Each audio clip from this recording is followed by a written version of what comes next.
Do you sit there, night after night, staring at your bank account, hoping that somehow those numbers will magically transform? Let me tell you something that might sting. Wealth doesn't appear by wishful thinking. You've convinced yourself that financial success is a game of chance, a lottery where only the lucky few get to win. That's exactly why you're stuck where you are. I'm Caleb Solomon, and what I'm about to share with you isn't just another get-rich-quick scheme or motivational speech. This is ancient wisdom, tested, proven, and passed down through generations of my people. The same principles that helped us not just survive, but thrive through centuries of persecution, displacement, and adversity. You see, while you're waiting for your lucky break, complaining about inflation, or blaming the economy, there are people quietly building generational wealth using principles that date back to King Solomon himself. These aren't just theoretical concepts. They're battle-tested strategies that have created more millionaires than any modern business school. Let me ask you something personal. When was the last time you looked at your financial decisions with brutal honesty? Most people can't answer this question because they're too afraid to face the truth. They'd rather believe in fairy tales about overnight success than confront their own financial incompetence. The difference between where you are and where you could be isn't about luck. It's not about having the right connections or being born into privilege. I've seen people start with nothing, literally nothing, and build empires using these principles. Meanwhile, I've watched trust fund babies squander fortunes because they never learned these fundamental truths. You know what's interesting? In the ancient texts of the Talmud, there's a profound teaching that says, "Who is wise? One who can see the future consequences of their actions." Yet here you are, making the same financial mistakes over and over, expecting different results. Einstein called that insanity. I call it financial suicide. The wisdom I'm about to share with you has been preserved through centuries of persecution. When our people couldn't own land, when our businesses were confiscated, when we were driven from country to country, these principles didn't just help us survive, they helped us prosper. While others saw obstacles, we saw opportunities. While others complained about circumstances, we created solutions. Do you know why the Jewish people have consistently produced successful business people and investors? It's not genetics. It's not luck. It's because we understand something fundamental about wealth that most people never grasp. Money isn't just currency. It's a tool for creating value and building legacy. The ancient Hebrew word for wealth, osher, shares the same root as the word for happiness, osher. This isn't a coincidence. True wealth isn't just about having money in the bank. It's about understanding the principles that create sustainable abundance. It's about building something that lasts beyond your lifetime.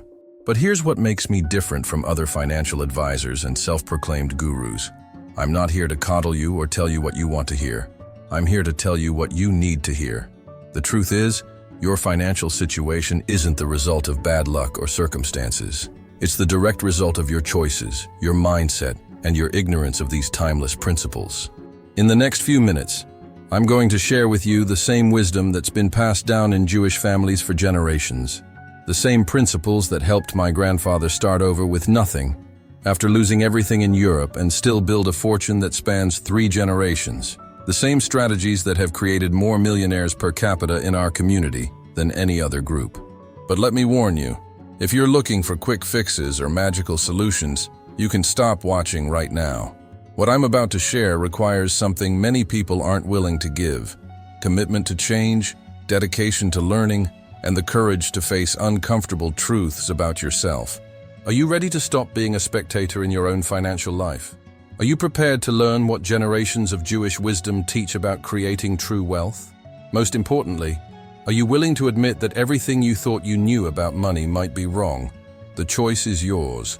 But remember this: while you're deciding whether to take this seriously, others are already applying these principles, building their futures, and creating legacies that will last for generations. How much longer are you willing to wait before you do the same? Let's talk about why you're still stuck in financial mediocrity. You check your social media daily, comparing yourself to others who seem to have it all figured out.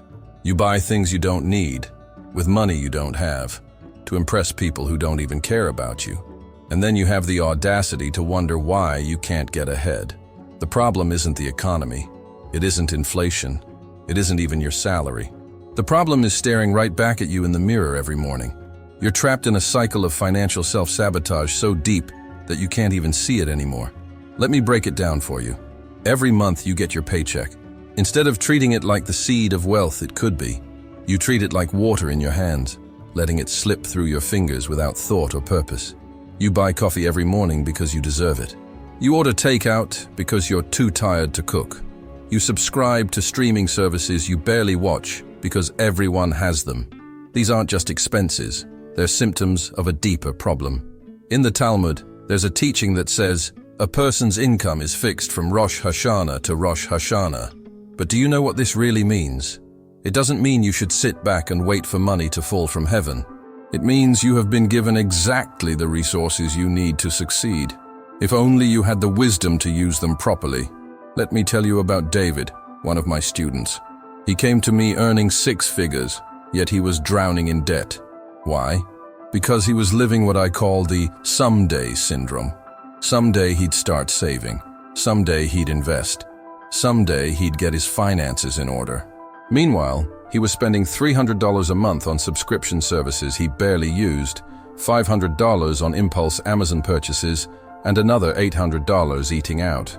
That's $1,600 a month, or $1,900 a year, literally evaporating from his wealth potential.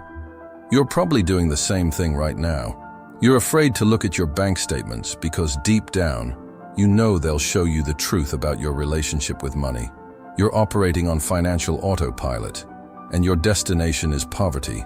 Here's another hard truth. You're not investing because you're scared. You call it being careful or waiting for the right time. But let's call it what it is: fear. Fear disguised as prudence. The same fear that keeps you in a job you hate, spending money you don't have, living a life that's far below your potential. In Jewish wisdom, we have a concept called bitachon, trust in divine providence. But here's what most people get wrong. Bitachon doesn't mean passive waiting. It means active participation in your own rescue. When the Israelites were trapped at the Red Sea, they didn't just pray, they walked forward. That's what separated them from the Egyptians. That's what separates the wealthy from the poor. Your bank account isn't empty because of bad luck. It's empty because you lack the courage to fill it. Every time you say, I can't afford to invest, what you're really saying is, I choose to stay poor. Every time you swipe that credit card for something you don't need, you're voting for your own financial imprisonment. Let me be crystal clear. If you're living paycheck to paycheck, it's because you've chosen to. If you're in debt, it's because you've chosen to be. If you're not investing, it's because you've chosen not to. These aren't circumstances that happen to you. They're decisions you've made. One swipe, one purchase, one excuse at a time. The Jewish approach to money isn't about deprivation, it's about intention. Every dollar should have a purpose. Every purchase should be a decision, not an impulse. Every investment should be a step toward your future, not a gamble on get-rich-quick schemes. You know what's really keeping you poor? Your stories. I'm not good with money. Rich people are just lucky. The system is rigged. These aren't just thoughts. They're prison bars you've built around your own potential. And every time you repeat them, you're reinforcing your own financial captivity. In the Torah, when the spies returned from scouting the Promised Land, 10 of them said, "We cannot succeed." Only 2 said, "We can surely do it." Guess what? The ones who said they couldn't were right, for themselves. They died in the desert. The ones who believed they could inherit the land did exactly that. You're standing at the same crossroads right now. Will you continue to make excuses, to blame circumstances, to live in financial mediocrity? Or are you ready to face the real enemy of your wealth, your own choices, your own habits, your own mindset? Because here's what's coming next. I'm going to show you exactly where you've been going wrong, and more importantly, how to fix it.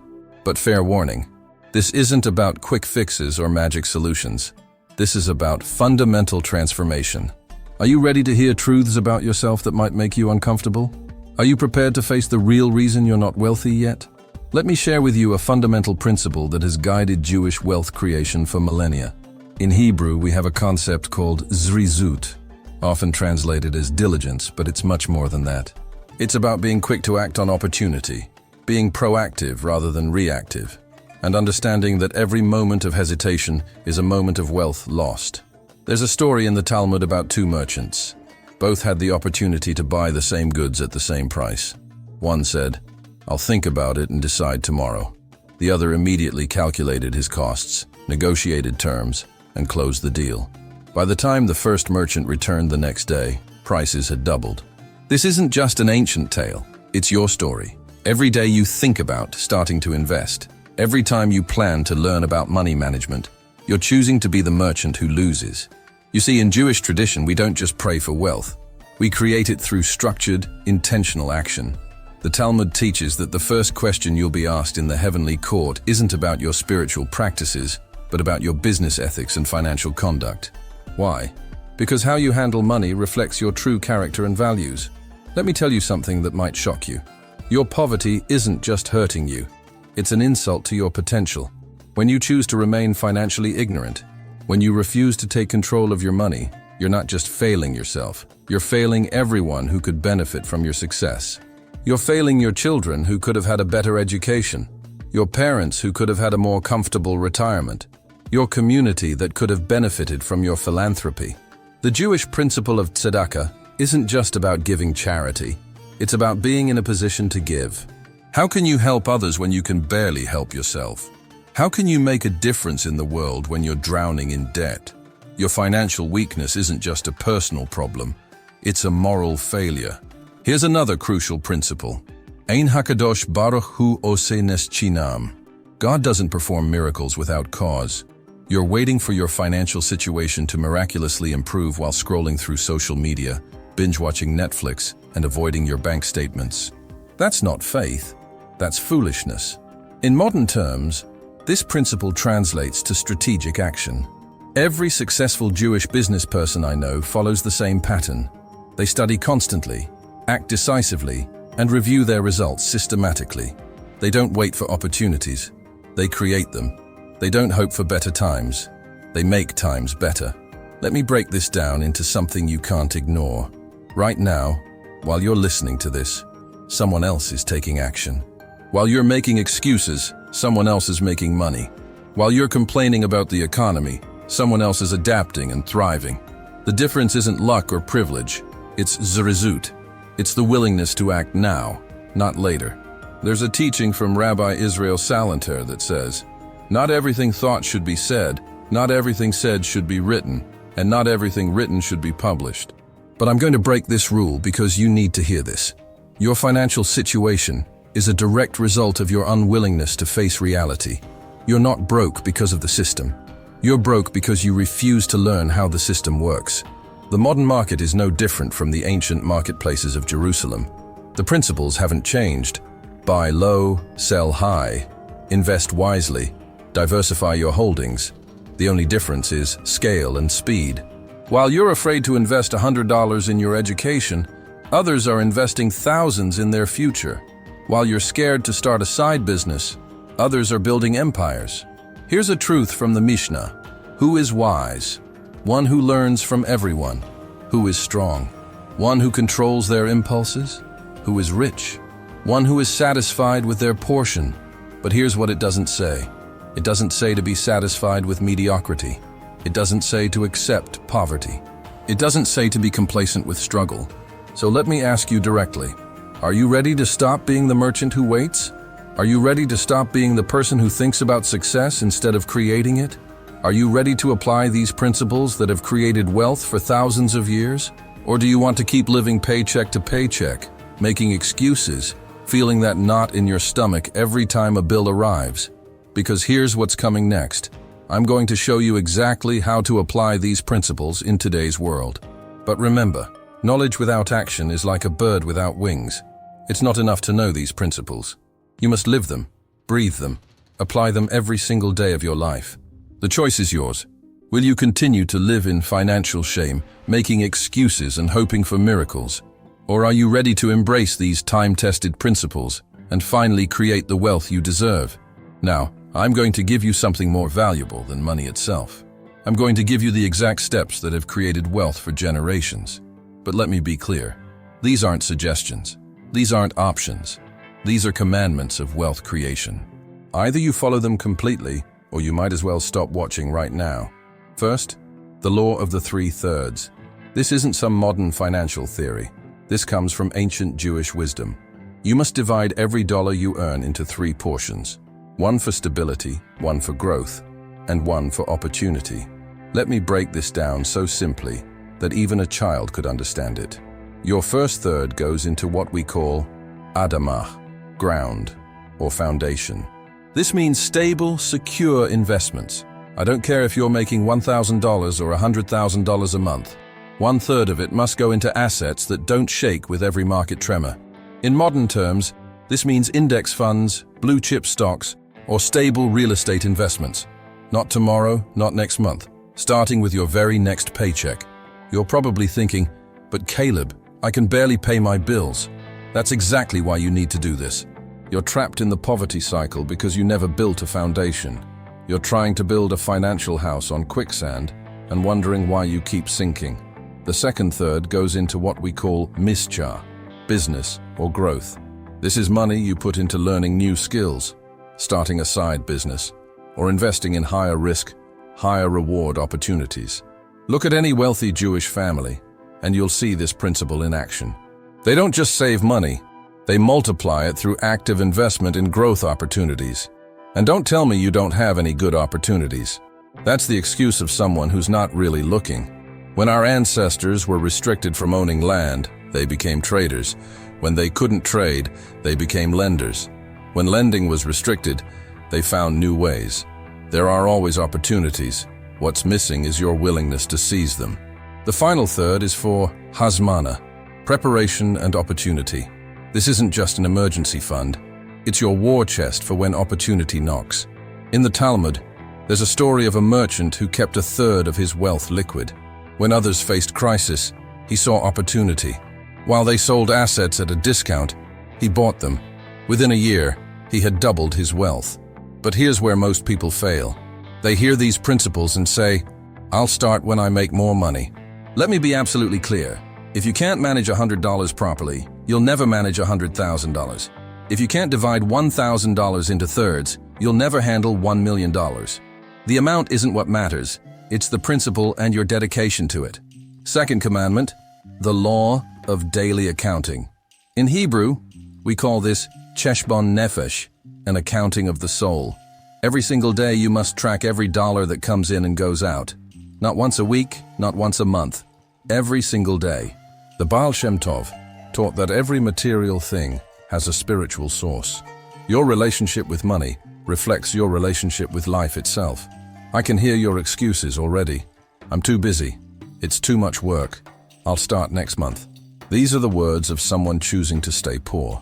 The wealthy don't just track their money. They track their time, their relationships, their opportunities. Everything that matters gets measured. Third commandment, the law of conscious spending. Before you spend a single dollar, ask yourself 3 questions from Jewish wisdom. Is it necessary? Is it worth the life energy I exchanged for it? Will it bring real value? Your ancestors survived persecution, displacement, and hardship by asking these questions. Yet you can't resist buying another useless gadget because it's on sale? Here's the brutal truth. Every unnecessary purchase is a voluntary tax you pay to stay poor. Every impulse buy is a decision to prioritize momentary pleasure over lasting wealth.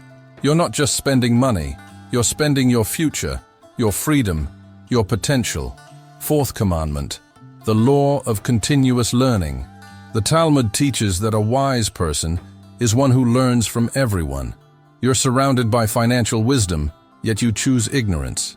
You have access to more information than your ancestors could have dreamed of, yet you waste it watching cat videos and scrolling through social media. Starting today, not tomorrow, not next week, but today, you must dedicate 1 hour every day to financial education. Read books, study markets, analyze successful businesses. Your ancestors studied Torah for hours daily. Surely you can study wealth creation for 1 hour. But here's what makes me angry. I know that most of you hearing this won't do anything with it. You'll nod your head, maybe take some notes, and then go right back to your old habits. You'll say, that's interesting, instead of, this is what I'm doing right now. You'll treat these principles as nice ideas instead of sacred obligations. So let me ask you, how much longer do you want to struggle? How many more months do you want to feel that knot in your stomach when bills arrive? How many more years do you want to waste working for money instead of having money work for you? The principles I've just shared with you have created more wealth than any get-rich-quick scheme ever invented. They've been tested through centuries, proven through generations, and are available to anyone willing to follow them. The only question is, are you ready to stop making excuses and start making changes? Let me tell you about Jacob Rothschild, not the famous banker you're thinking of, but a humble man I mentored 15 years ago.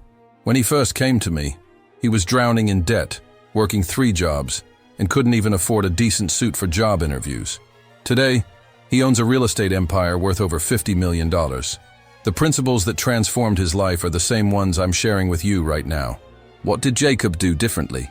When I first taught him the law of 3/3, he was making just $2,000 a month. Most people would say it's impossible to invest with such a small income. But Jacob didn't make excuses, he made changes. He moved to a smaller apartment, sold his car, and started taking the bus. Was it comfortable? No. Was it necessary? Absolutely. He took that first third, just $600 and invested it in stable dividend-paying stocks. Every month, without fail, regardless of what bills were due or what emergencies came up. The second third went into learning everything he could about real estate, not just online courses. He spent his weekends working for free with a successful property manager, learning the business from the ground up. The final third, he kept liquid, waiting for the right opportunity. For 2 years, he lived like this, while his friends mocked him for being cheap and obsessive. Then the 2008 financial crisis hit. While others panicked, Jacob saw opportunity. He had built up enough capital and knowledge to buy his first distressed property. Within 5 years, that one property became 10. 10 became 50. But here's what's really important about Jacob's story. He followed the ancient principle of Tzimtzum, divine contraction. Just as God contracted his infinite light to make space for creation, Jacob contracted his lifestyle to make space for wealth creation. He understood that temporary discomfort was the price of lasting abundance. Let me tell you another story. Sarah Bennett, a single mother working as a school teacher. When she first learned these principles, she was living paycheck to paycheck, teaching during the day and driving for Uber at night. Her first step? Following the law of daily accounting. Every single night, without fail, she tracked every penny. What she discovered shocked her. She was spending $300 a month on convenience food because she was too tired to cook. Another $200 was going to subscriptions she barely used. She was paying $150 in late fees because she wasn't organizing her bills properly. That's $650 a month, nearly $8,000 a year, wasted because of poor management. Sarah applied the principle of Seder, divine order, to her finances. She meal prepped on Sundays, cutting her food costs by 70%. She canceled unnecessary subscriptions. She created a bill payment system as rigorous as her lesson plans. Within 6 months, she had enough to start investing in her first index fund. Today, Sarah owns an educational technology company worth millions. She still teaches, not because she needs to, but because she wants to. She understood what the ancient texts teach us. Who is rich? One who appreciates what they have. She turned appreciation into application, and application into abundance. But perhaps the most powerful story is that of David Cohen, a Holocaust survivor who arrived in America with nothing but the clothes on his back. He didn't speak English. He had no formal education. What he did have was an unwavering commitment to these principles. David started as a street vendor, selling watches. Every day, he would save 1/3 of his earnings, no matter how small. Some days, it was just a few dollars. But he understood the principle of emunah, faith expressed through action. He didn't just believe things would get better. He acted to make them better. Within a year, he had saved enough to rent a small shop. He applied the principle of continuous learning, studying English at night, and American business practices during every free moment. He followed the law of conscious spending, living well below his means, even as his business grew. 20 years later, David owned the largest watch distribution company in the Northeast. When asked about his success, he would say, "I didn't build this business. These principles built it. I just followed them faithfully." These aren't just success stories. They're testimonies to the power of these ancient principles in the modern world. The markets may change, technology may advance, but the fundamental laws of wealth creation remain the same. Look at any successful Jewish business family today. The Safras in banking, the Lauders in cosmetics, the Pritzkers in hotels. They all follow these same principles. They all understand that wealth isn't about luck or genius. It's about following proven principles with unwavering discipline. So now let me ask you, what's your excuse? Sarah was a single mother working 2 jobs. Jacob was drowning in debt. David started with nothing. They all faced obstacles bigger than anything you're dealing with right now. The only difference between them and you is that they chose to act, while you're still making excuses. Are you ready to join the ranks of those who have transformed their lives through these principles? Or will you continue to be nothing more than a cautionary tale, someone who heard the wisdom but failed to apply it?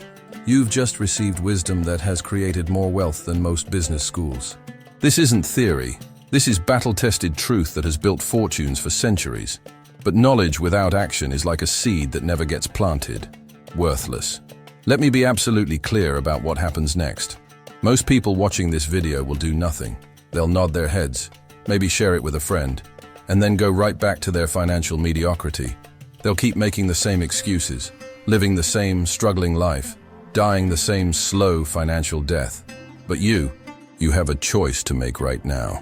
Not tomorrow, not next week, right now. You can choose to be like Jacob, Sarah, and David, people who took these principles and built empires from nothing. Or you can choose to remain exactly where you are, doing exactly what you've always done, getting exactly what you've always gotten. The principles I've shared aren't complicated. The law of 3/3, daily accounting, conscious spending, and continuous learning. They're simple, but they require something most people aren't willing to give: commitment. Unwavering, uncompromising, absolute commitment. Here's what I want you to do right now. First, hit that subscribe button. These principles are just the beginning. There's much more wisdom to share. Second, leave a comment below telling me which principle you're committing to implement first. Be specific. Vague commitments lead to vague results. Finally, share this video with someone who needs to hear this message. True wealth isn't just about personal prosperity. It's about lifting others up along the way. That's the deepest teaching of our tradition. Remember, the same principles that built generational wealth for centuries are available to you right now. The only question is, will you be brave enough to apply them? May the Almighty bless you with the wisdom to act and the strength to persist. Shalom.